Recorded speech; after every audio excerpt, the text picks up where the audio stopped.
Rye Harbour. Yeah, we're here. Hello, Michael. Where did you go to school? Started off school at Rye, up in Lion Street, where the library and the further education is now. That was when that would be in 1936, Easter. Afterwards, I went down to Mermaid Street, which was part of the old junior school, as it was known then. It's now about halfway up the hill, opposite the old hospital. Then they built a new school behind the Adelaide. It's been knocked down now. And I went there for a term.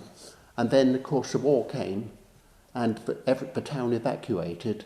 And I went up to Udimore School then for about 3 years. Do you know where that is? Udimore School? It's a community workshop now. Anyway, you'll spot it if you go up through Udimore. Our friend here who goes to breed school, you go by it every day. But anyway, and then I finished up at what is now the Frida Garden School, and that was called the Secondary Modern in those days. I had the last couple of years there. I go to Frida Garden. You do? That's where I went to school. So we've probably trod in the same places, haven't we? Is there still a bell there, by the way, a brass bell? No. Came from the old school in Mermaid Street. There might be one. They used to ring it for changing classes and things like that when I was there. It was about that big, about that diameter. Anyway, that's a little bit off the side. So, any more questions? When did you move to Rye Harbour?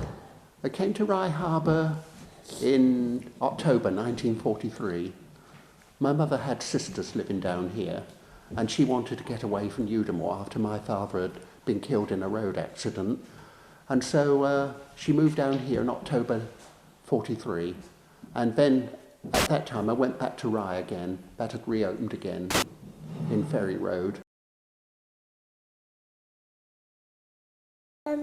Can you tell us what are the important things we should remember about Rye Harbour? I think the biggest thing that hit the village would have been the Mary Stamford lifeboat disaster. One or two people still remember it, but I should say that was the very, very biggest thing, and if nothing like that is likely to occur again. But yes, I would say the Mary Stamford disaster it really knocked the village for six. But you know, the very next day after those 17 were drowned, a volunteer crew had presented themselves for any new boat that reopened, but it never happened for a number of years. So that was the end of the lifeboat history for Rye Harbour. Age 25 years. No Walter Eggleston, age 33. Albert Elston Smith, age 44 years. William Thomas Albert Clark, age 27 years old. Albert Ernest Cotting, age 26 years. Leslie George Clark, age 24 years. Robert Redford Cotting, How'd you cut age it? 28 years. Charles Southberden, age 22 years. These all died on the lifeboat disaster when they didn't see the red flare go up to send them back to out of sea. All the people who died in the lifeboat disaster. William, can't read the next bit. Joseph Stoneham, Charles, Ellis George, Walter, Charles Alford, Maris James, and that's only to name a couple. Cut. That looks quite nice actually, sort of sunset.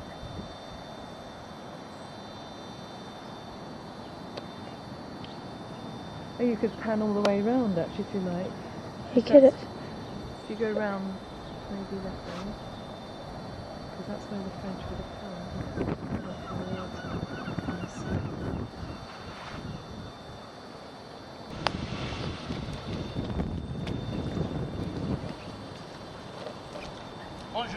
Bonjour. Ça va? Oui, oui, très bien, merci.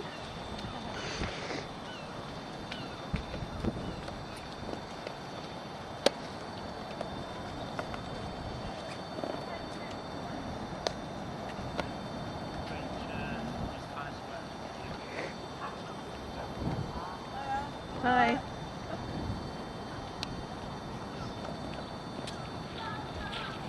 Now, wasn't that spooky? There's some real French people.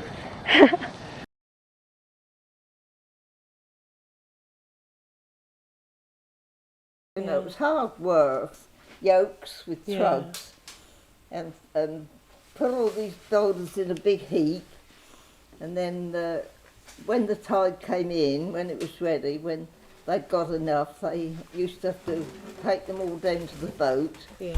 with these trugs, fill the boat up with boulders, then God. come into the harbour with it, put them all in what they call a yard, a boat yard.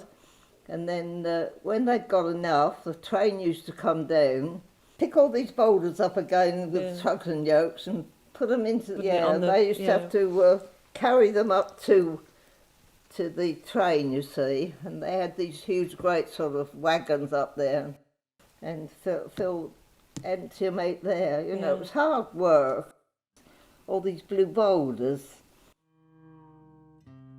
you know, it was hard work.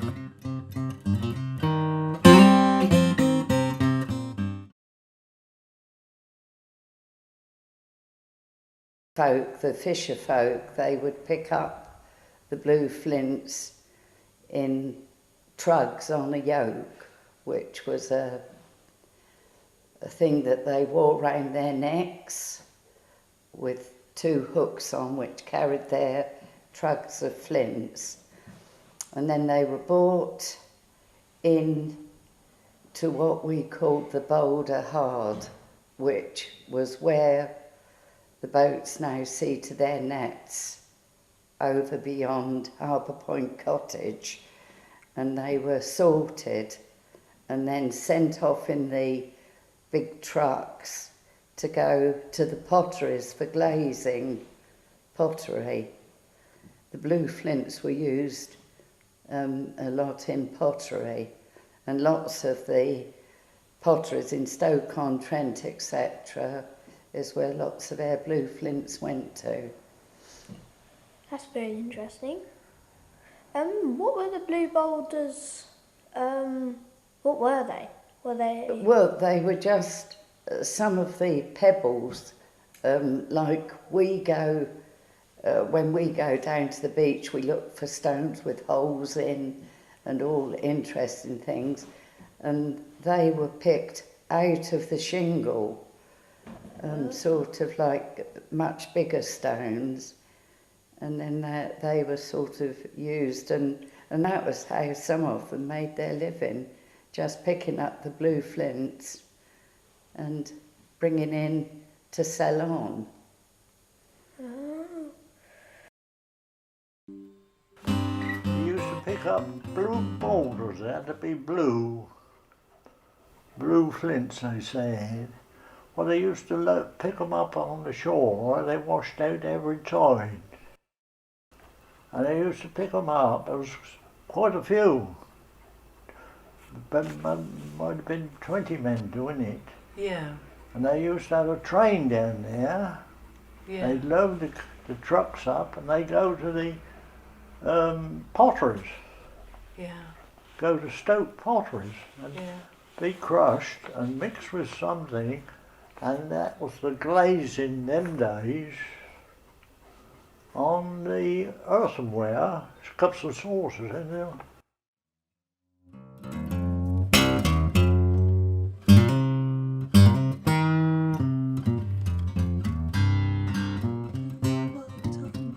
Don't stop till the job is done. I'm a blue boulder man.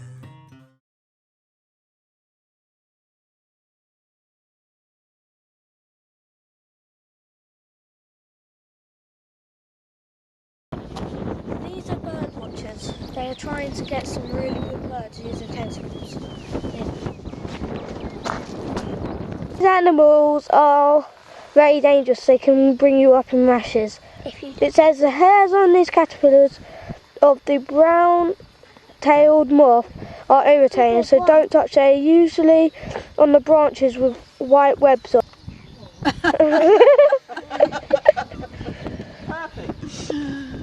Okay, lead Have a on, good Joe. ride. Look behind. Stand alongside and then. Yeah. Off we go. Go Okay. then. Yay. Well, cheerio. Bye. Way. Well done.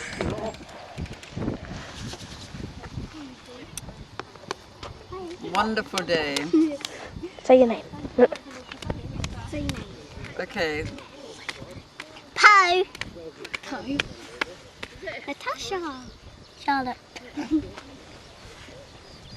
And here's the manager. And of the- here's the manager of the nature reserve. He got our cameras. He's the funder. Sorry, cheers.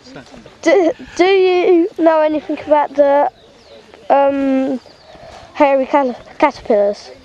Yes, I do. The hairy caterpillars can be dangerous if you touch them, but there's one bird that can eat them, and that's the bird that makes the sound cuckoo.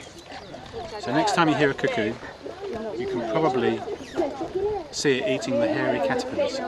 Okay. This is one of the houses that live here. It is very old. Look. And it is right next to the pub.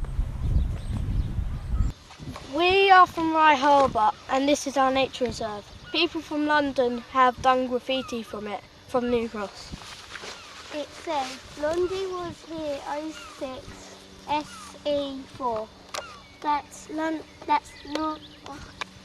New Cross. New Cross London. Okay. My name's Hi. Because the beach is so near, do you often go down there? I would like to, but unfortunately we have a dog that won't walk with me. No.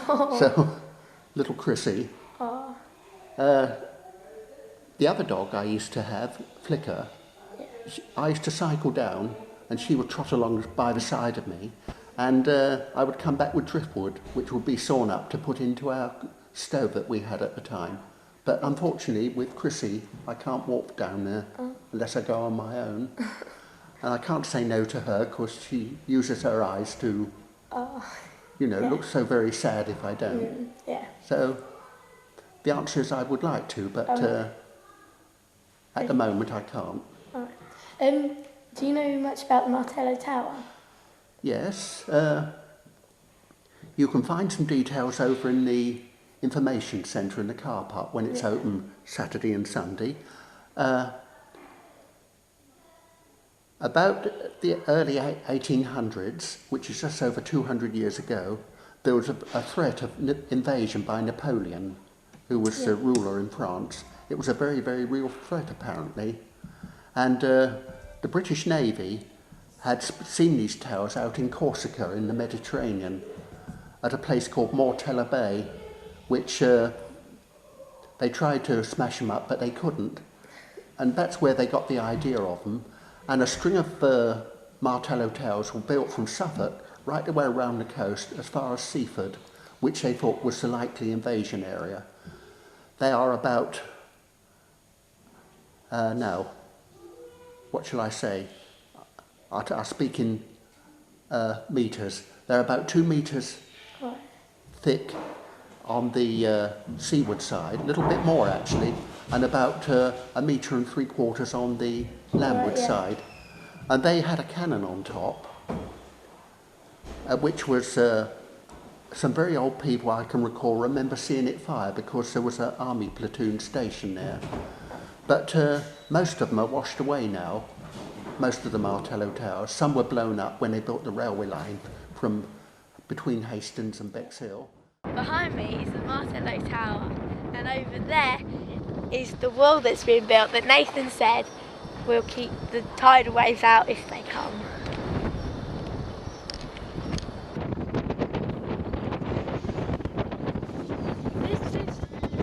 This is the birdhouse where bird watchers go in with telescopes and binoculars to look at famous birds. birds like terns and seagulls and gannets. Hello, my name's Natasha Nye. That's better, it's on Zoom.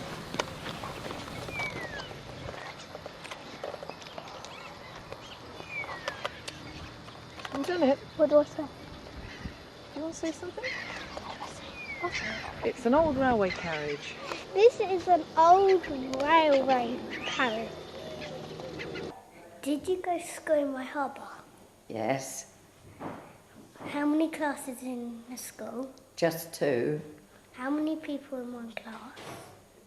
I would think between 15 and 20. Were you well behaved in the class? Well, we had to be, because if not, we were taken out and we either had to go into the cloakroom, and if we were really naughty, we had to put our hand out and we were smacked with a ruler. What do you think of that? What do you get when you misbehave? We only use gunter. That's it. Or you get tired. So we had to be very good. What did your mum or dad do for a job?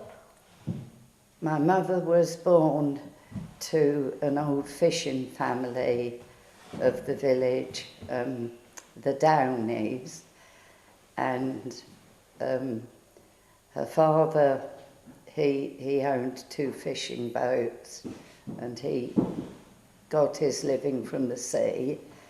Mother, she was born and educated in the local school in Harbour, and then at 14 she was put into service. She went to sort of learn to be a servant for the richer people. So she was packed off when she was 14 years old to learn, well, how to be somebody else's worker. Well, hope she had a nice time. Well, yes, I think that was one of the ways that they earned their living in that day. What sort of toys did you have to play with? Well, we didn't have nearly as many as the little boys and girls of today do. Our Christmas present would be one nice toy that might have been, in my case, a doll or something of that nature. My brothers might have had a motor car. Then we always, as a family, had a compendium of games, which we all played because there was no televisions when I was little. And we would have a stocking with maybe an apple, an orange and a few nuts. And that was virtually a good Christmas present. Imagine we didn't that. have all the big things that you little boys and girls do. I couldn't live a life without television. Oh, but we did. In fact, we had what were good family lives. Television, in my opinion, has taken over the family life. Because my mummy and daddy used to play games with us before we went to bed and all this sort of thing, because there was no television. In fact, I'm not sure that we had radio in those days.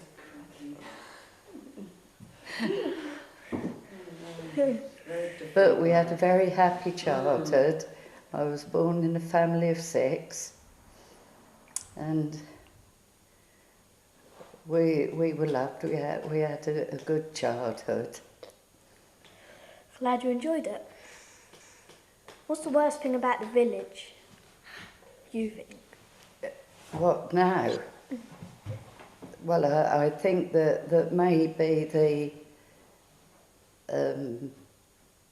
not the very young, but the up-and-coming community, they're not always as well behaved as they might be able to. But then life has moved on.